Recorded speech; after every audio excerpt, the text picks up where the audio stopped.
는 잇몸이 치아에 잘 밀착이 돼 있기 때문에 저희가 아무리 여기를 찔러도 공간이 한 2mm에서 3mm 정도밖에 공간이 없는데 잇몸이 높고 잇몸에 염증이 생기면 잇몸이 붓기도 하잖아요. 그렇게 되면 이 공간이 정말로 5mm, 6mm를 지나서 9mm, 10mm까지 가기도 해요.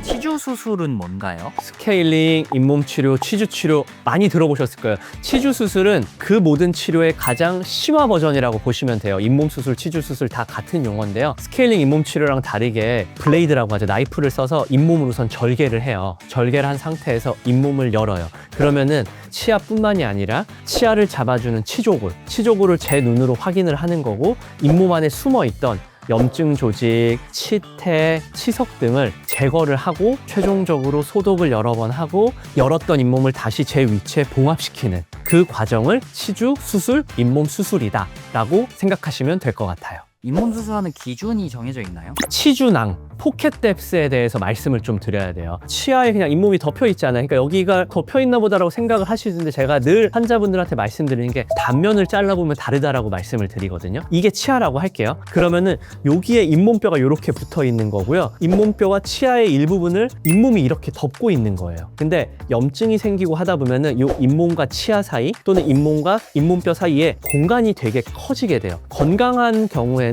잇몸이 치아에 잘 밀착이 돼 있기 때문에 저희가 아무리 여기를 찔러도 공간이 한 2mm에서 3mm 정도밖에 공간이 없는데, 치주병이 진행되고 하다 보면은 잇몸이 높고 잇몸에 염증이 생기면 잇몸이 붓기도 하잖아요. 그렇게 되면 이 공간이 정말로 5mm, 6mm를 지나서 9mm, 10mm까지 가기도 해요. 그 정도로 깊은 치주낭들은 기구가 아무리 접근을 해도 쉽게 접근이 안 되는 거예요. 그렇기 때문에 잇몸 치료를 하는 거고, 그렇기 때문에 잇몸 수술을 하는 거고. 예전에 치주학이라는 학문이 처음 발달하면서 그 기준이 사실은 다 정해져 있었어요. 치주학의 아버지라고 불리는 스웨덴의 린데 박사님이 만든 교과서, 논문, 책들을 보면요, 치주낭의 기준이 2.9mm까지는 스케일링으로 해결이 된다. 2.9mm부터 4.2mm까지는 잇몸 치료를 해야 된다. 그리고 이제 4.2mm보다 더 깊어진 경우에는 스케일링 잇몸 치료로 해결이 안 되기 때문에 잇몸 수술을 해야 된다. 그렇게 개념으로 접근이 됐고요. 사실 요새는 이런저런 스케일링을 하는 기술, 잇몸 치료를 하는 기술도 많이 발전을 했기 때문에 그 2.9mm, 4.2mm라는 숫자가 정확히 지켜지지는 않겠지만,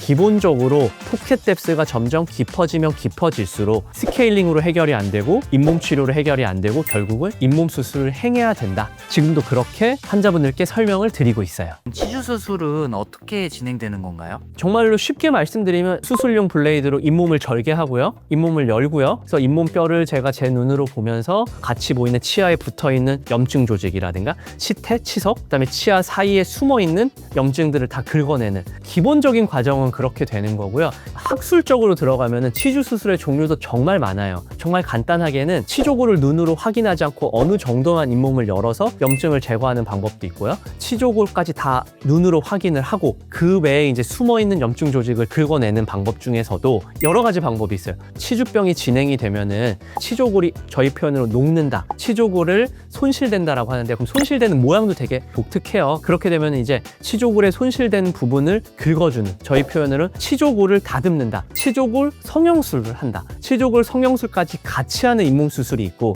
그리고 또 어떤 경우는요, 이렇게 치아 사이에 있는 치조골이 더 낮은 경우가 있어요. 이게 약간 공하고처럼 돼 있거든요. 이 경우는 이 안쪽을 깨끗하게 긁어내고 원래 치아의 뼈의 형태를 만들어주기 위해서 뼈 이식을 하는 경우도 있고, 요새는 또 예전 제가 영상에서 말씀드렸듯이 각종 인자들, 그러니까 잇몸 재생주사의 일부죠. 뭐 PDRN, BMP, 엠도게인, PDGF 등등의 성장 인자들을 이식한 뼈에다가 주입하는 경우도 있고요. 뼈 이식을 하지 않더라도 잇몸에 좀 더 저항력을 주고 잇몸을 조금 더 건강하게 만들어주기 위해서 감싸주는 잇몸에다가도 잇몸 재생주사를 놓기도 하죠. 치주 수술을 받고 나서 어떻게 관리하면 좋을까요? 첫 번째, 제가 늘 말씀드리는 게 저희가 치료를 잘해드리는 거, 좋은 환경을 만들어드리는 거. 두 번째, 계속해서 양치질 잘해주시는 거, 최대한 치태, 치석, 염증 조직이 다시 안 생기게 해주시는 거. 세 번째는 문제가 없다고 해도 꼭 정기검진 오시면서 관리해주시는 거. 그리고 이제 제가 하나 더 말씀드리고 싶은 거는 잇몸 치료 스케일링에도 해당되는 거예요. 우리가